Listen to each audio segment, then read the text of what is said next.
Hi everybody, good morning. I hope you're in for a fantastic day. We're getting towards the end of the book of Numbers now, looking for different tests that God took the nation of Israel through prior to their getting into the promised land. And the book of Numbers is an intriguing thing because it ends with probably one of the most beautiful pictures that epitomizes the wonder of the grace and the beautiful heart of God. That just before the children of Israel are about to enter into the land, God is giving them the final details of the settlement of what needs to take place in the land. They had numbered the people, they had worked out where everybody was to go. There were a few little idiosyncrasies they had to work through, and we'll talk about them a little bit later when they come up. But as they end the story of what they will do when they get into the land and who will inherit what, it's quite intriguing that God says to them, He says, there's one last thing I want you to do. I want you to set aside 6 cities strategically placed in the land that you're about to settle, and we're going to call these places cities of refuge. Now, City of Refuge was a beautiful picture of the heart of God, where God was saying to the people, for those of you who make big blunders, have we not made and spoken about big blunders this last number of time in the life of Moses, life of Abraham, that God has just got this heart for blunderers, people who make mistakes and people who just don't always think right, but as a result there's consequences.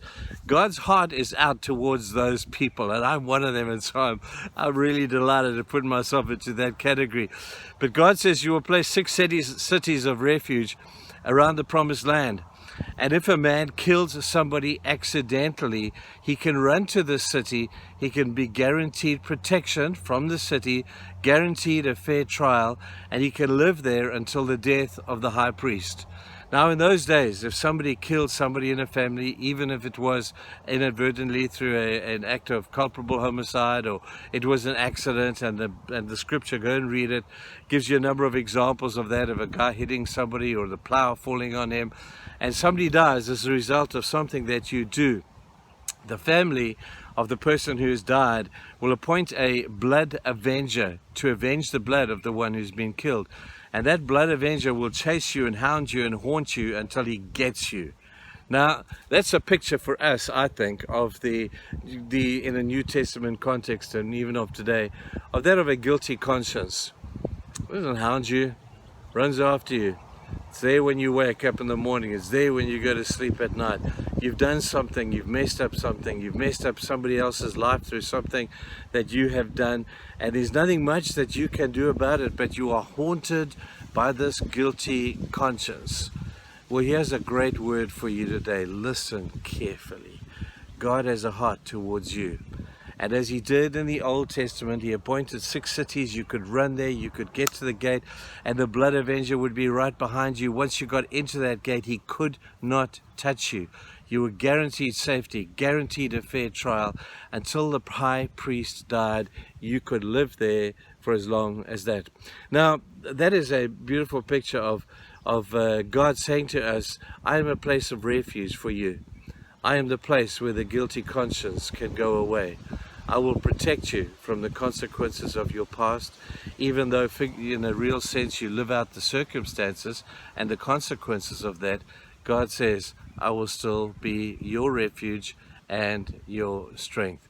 Maybe today you're battling with a guilty conscience.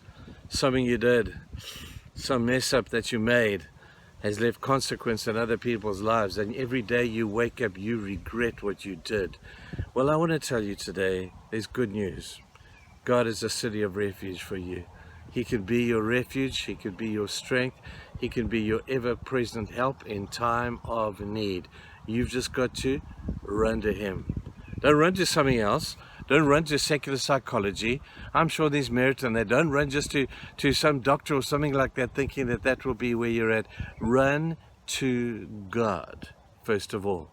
He is your city of refuge. One last thing about this, intriguing. In the Old Testament, you could live there until the high priest died. You do know that our high priest is never going to die. His name is Jesus. And he's never going to die. They killed him once physically. He rose from the dead. Death has no hold on him. So that means for the rest of your life, because he's not going to die again, we can live with free consciences if we will just run to him.